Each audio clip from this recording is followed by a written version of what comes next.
because the first one I took was really, we did a lot of, but it was interactive stuff where we had to.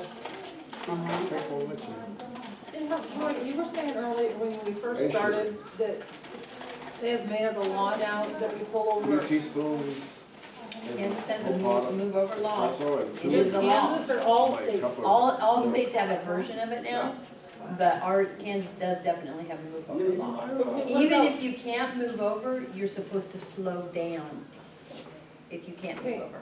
What about like freeways and highways? Same thing. You're supposed to move over.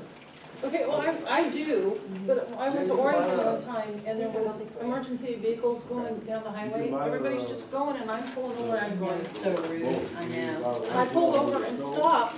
I mean, there, you know, like an exit or, you know, how they have the little, I pulled over and pulled in there and everybody's just going. I'm going, do we not do this in Oregon?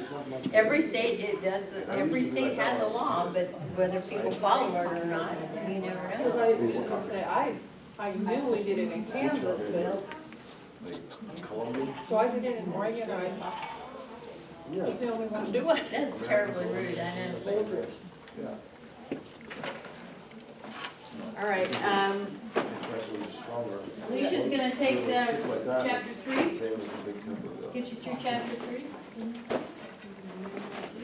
Yeah, no, get started. We'll see if Michelle and Selena and Kirsten's gonna come back.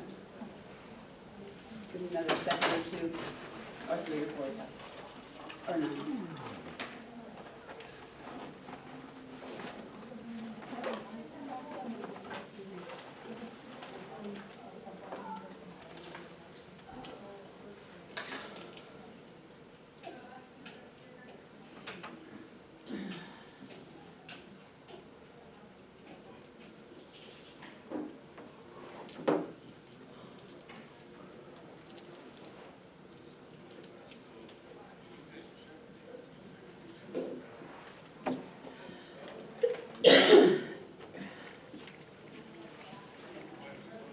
I'm sure Michelle's talking. All right, we're gonna go ahead and get started on chapter 3, today's roads. All right, as you see, on page 8, we have another quiz. We're going to go ahead and focus on the importance of the vehicle and see what we know about it, and make sure you mark your response in each of the cells below. So, a left pointing flashing arrow signal light means stop, no left turn allowed, reduce speed, yield the right of way. What do you guys think? D. D? Use it right away. Yep, yield to the right of way. So, let's go. Roundabout intersections are statistically more risky than traditional conventional intersections. True or false? How? It's supposed to be false. You just got to remember how they work. All right. A gore area is a surface on which stopping and driving are unlawful. B, somewhere a driver is likely to see unpleasant sights. C, a parking space for people with disabilities. Or D, a lane used by, oops, I gave you the answer. D, a lane used by bicycles only. I know this one. What is it? Hey. Good job. That is correct. Everybody cheated. Yeah. All right, traffic controls and communication. What would driving be like if there were no traffic signs, signal lights, or road markings? Go to China. There you go. There you go. Hey, that looks like Peru. Chaos would rule our roads, like India traffic. Drivers do not pay attention to signs for signals like how fast they may go or who to yield the right-of-way to. They do not notice if the traffic on the road is one-way only or two-way. Drivers push their way through, change directions at will, and disregard any potential hazards. The only signal used is honking for slowing down and speeding up. Changing lanes, pulling out, or look out. That's all you get is horn honking. Be thankful we have modern signs, signals, and road markings that are enormously useful information to road users. And it's our job as drivers to read the road and to apply all this information available to us. roads have changed, new signs, new types of signal lights, and new type of road markings.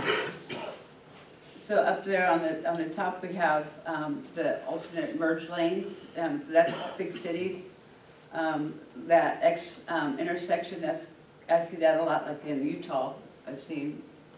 The roundabouts, of course, and then signals.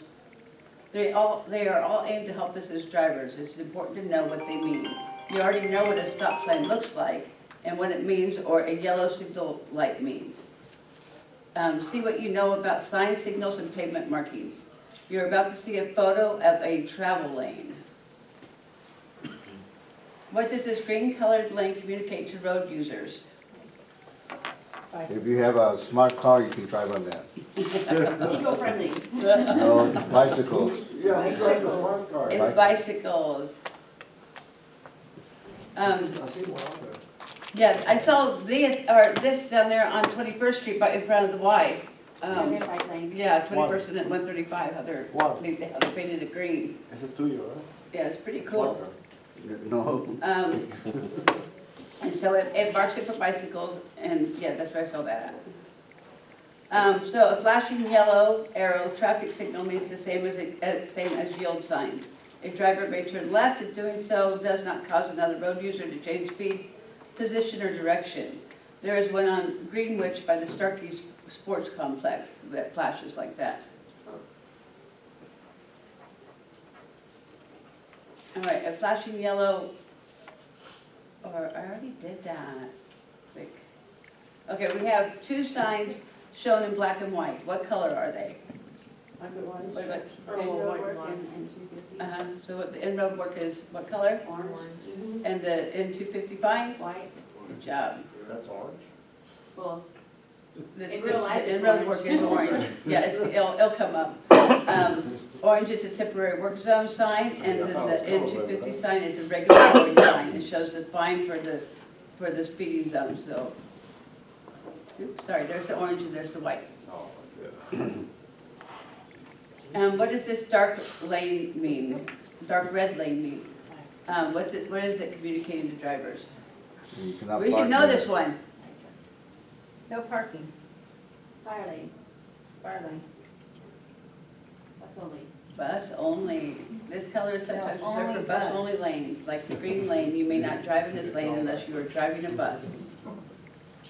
There are several signs in black and white. If you could see them in full color, what color would they be? What color is the sign at the top? River Avenue, green. And then what sign is the right lane must turn? White. White. Mhm. And then the ones below it are yellow or orange flashes. And then, what about the pedestrian hand? That was orange. Is it orange or red? Red. Could it stop you? Orange. Reddish orange. Yeah. Okay, I'll let you get that one. And so, there they all are, and he knows the color, yes, they're great. Yeah, I don't know, I call it, stop, I always think it's kind of a red, but maybe that's just because I apply that to it. I don't know. It just looks more red to me. All right, this, what is this yellow zone along the curb tell drivers? It's the loading zone, and actually a loading and unloading zone. Typically, drivers may only park in this area for however long it takes them to load or unload their vehicle. I'm gonna look at the airport when I fly. I'm gonna see if that's there, the yellow. I'm gonna look. It's supposed to be at the airports. Have a look. Here are several signs. If you could see them in full color, what color would they be? So this one with the pedestrian Yellow. walking. Yellow. And then this one with the sight to the lake. Blue. Uh, Blue or brown. Brown. And then these, whatever they are, the cross arms or whatever. Red and white. Yeah, red and white.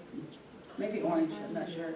And then the cones or the big buckets, Orange. orange and white. And then the no parking, White with red lettering. yep. There they all are. So, yeah, red and white for the cross arms, and then orange and white for the buckets. And brown for the park access. All right. Now we only see the signs in color. What does the sign mean? So the green signs, Tell you what street. Streets, directions, highways, Tell you what's coming up. Yeah. if you're, depending on what lane you're in, that's where it's gonna take you. What color is that? yeah, they're directional signs. Hold on, let me go on. And then, oh, I clicked too soon. The orange one was for road work, and then the yellow one is for speed. All right. Warning signs provide very valuable information when drivers need it. How many warnings this driver of the low clearance? About 6. Oh, how many warnings are there? About 6. Yep.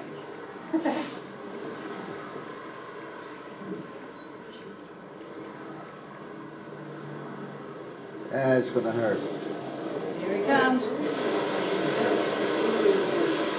You ain't going nowhere, buddy. And so, That's full stop. crazy, isn't it? And so, the warning signs provide very valuable information when drivers need it. And there's about six warning signs. Your tax dollars are paying for the warning signs along the road, so use them. Know the height of your truck, van, or SUV, and look for maximum height and clearance signs. So the bus is 11, right? No, yeah, we can't go under anything under 13, I think. We can't go under anything 13? Under 13, yeah.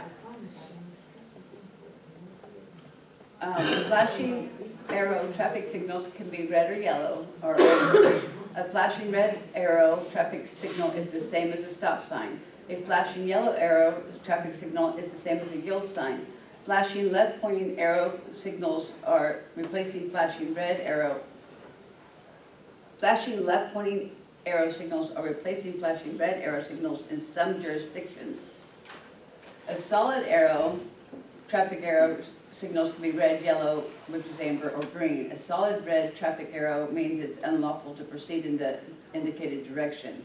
In some states, allow drivers to right turn at a right pointing red arrow intersection if the driver first stops and yields the right of way to all other road users. This is especially common at intersections featuring 2 lanes for turning right. The right more lane might allow turning right on red. The left more lane might prohibit turning right on red. The green arrow traffic signal means that it is unlawful to proceed in the indicated direction and in a protected mode. Protected modes mean that no other road users should interfere with your movement. If all traffic signals are out at an intersection, how would you respond? Would you treat the intersection as an always stop? Yeah. Yeah. Oh, I was supposed to be clicking through this. Sorry, guys. There's the yellow one. All right, yellow lines. What do the yellow lines between the lanes mean? If they're solid, Yeah, you separate can't pass. traffic moving in opposite directions, or opposing directions. A single yellow line marks the left side of an expressway or the freeway, and the next lane is opposing. Road markings, on page 8, there are 8 pavement markings. Use the numbers to match each image with what you believe is the meaning to be. Oop, hold on, slow down, girl. What did I do? Oh, I gave you all the answers. So, I do that, good, don't I? All right, so the top one with the diamond, 6. yep. And then the middle one with the blue, Fire hydrant, 7. oh, I'm doing it again. It's okay. Sorry.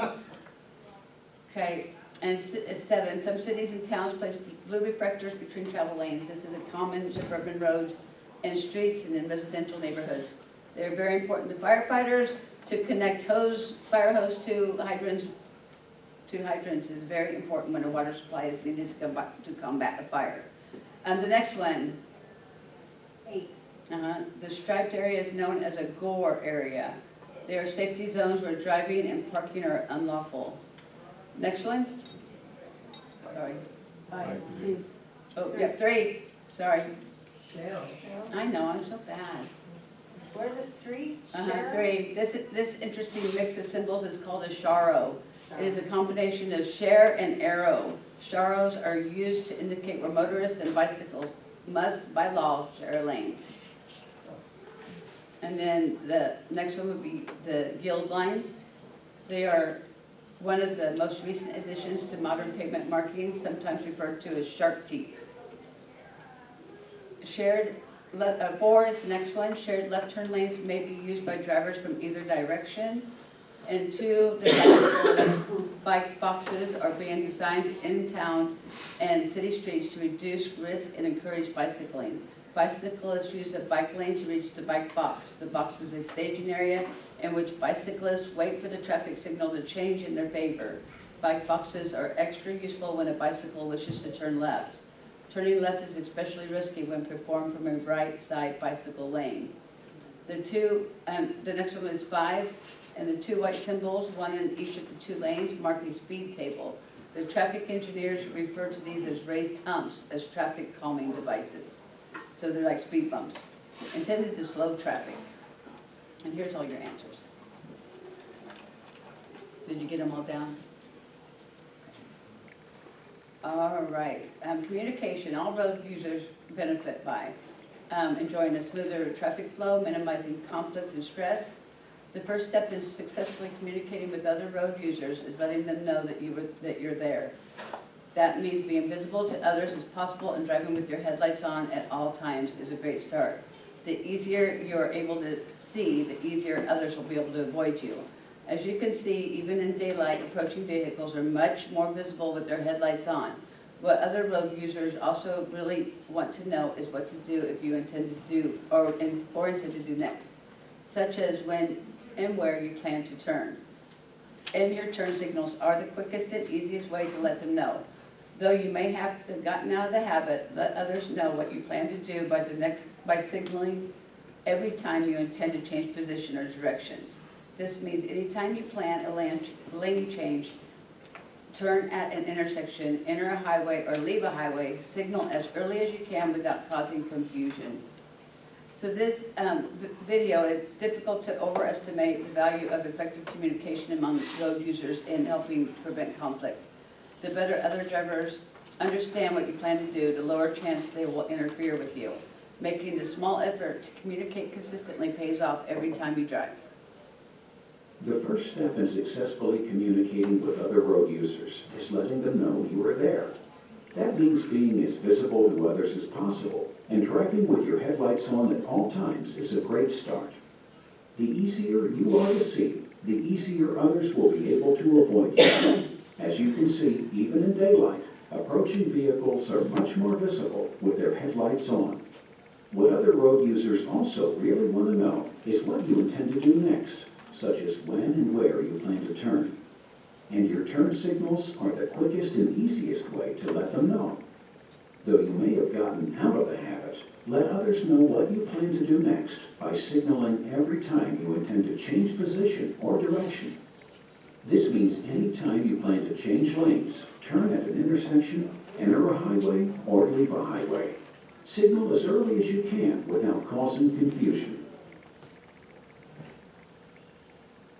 All right, intersection crashes are among the most frequent and fatal. One of every 5 crashes is at an intersection. One of every 6 fatal crashes is at an intersection. And that's by NHTSA.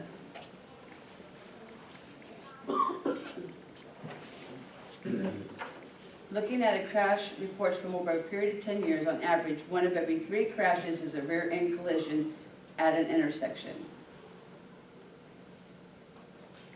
Keeping our eyes up to prevent running into a vehicle ahead of us is not difficult. If a driver is looking directly at a vehicle ahead, they may not really see that vehicle. Example of a rear-end crash. He appears to be looking straight ahead at the vehicle in front, but still crashes into the vehicle. The difference between looking and seeing.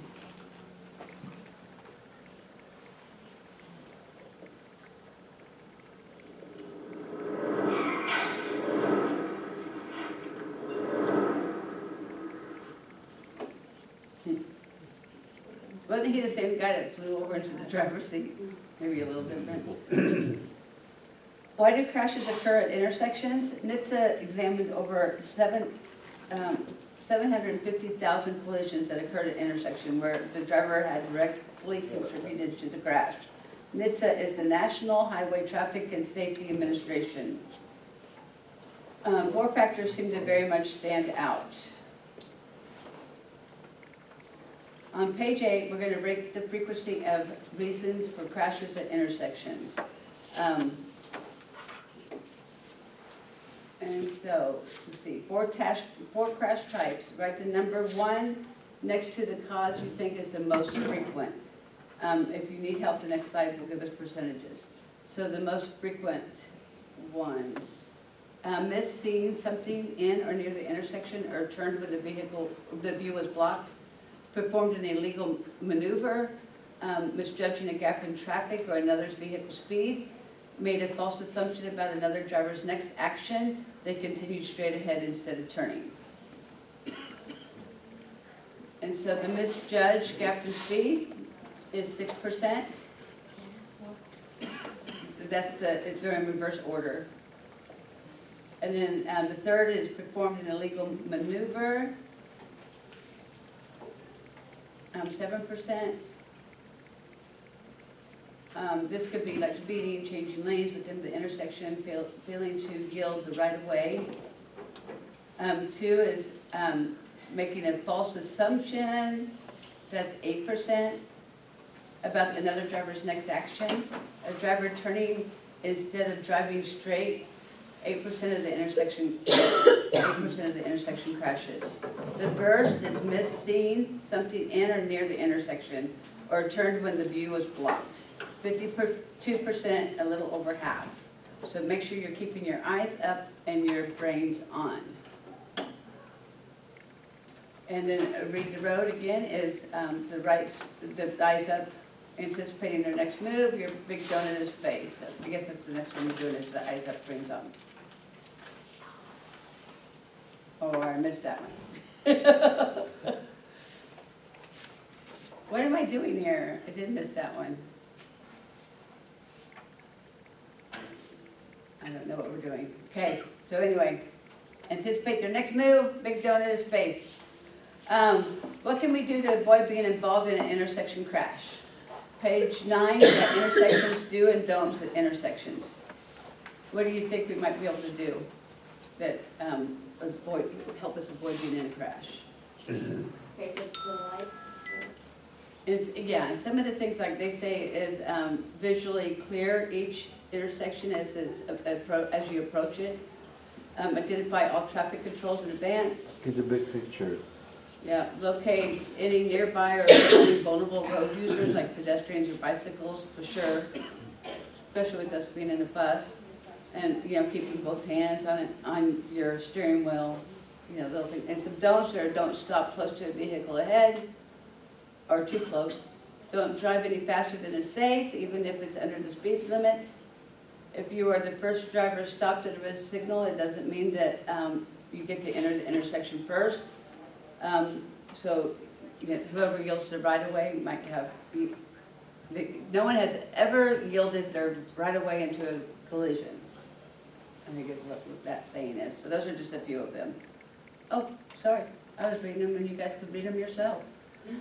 But anyway, don't assume it, yeah, those are all good reasons for your do's and don'ts in your intersections.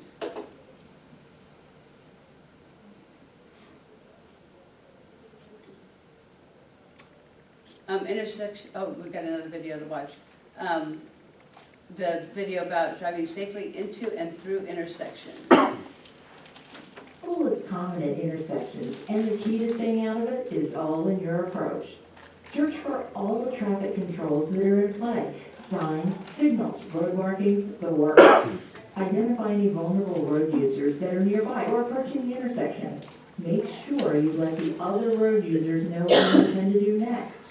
For example, be sure to signal before turning. And tapping your brake pedal a couple of times before actually starting to reduce speed can alert the driver behind you that you are slowing down.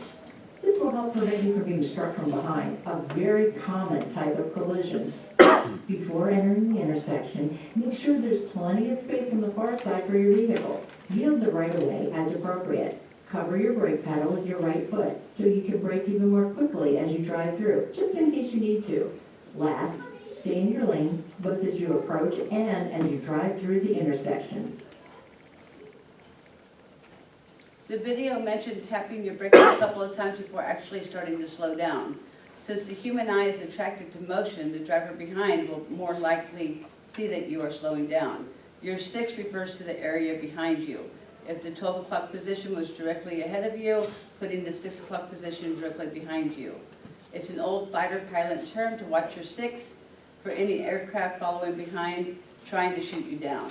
Using the tap 6 technique is a good practice. If you are helping them become eyes up for your benefit. Anything you can do to prevent being hit from behind is worthwhile. Some cars even come with this technology. I didn't know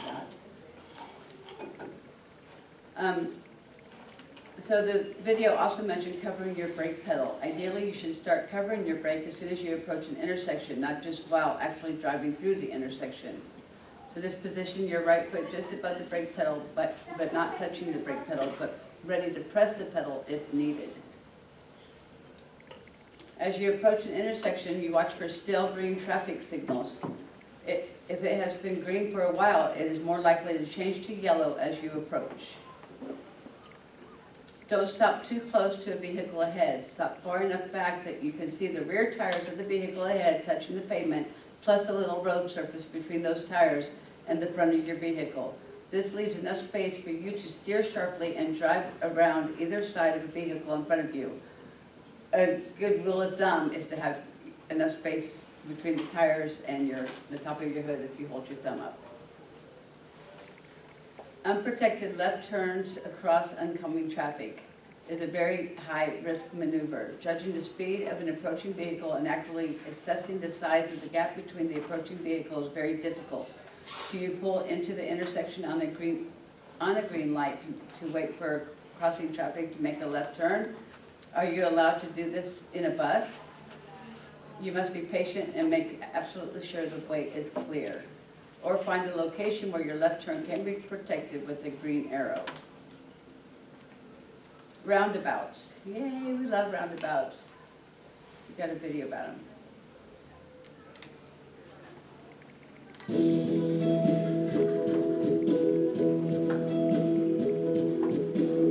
During your travels, you may have come across one of the many new roundabouts across the Commonwealth and maybe even in your hometown.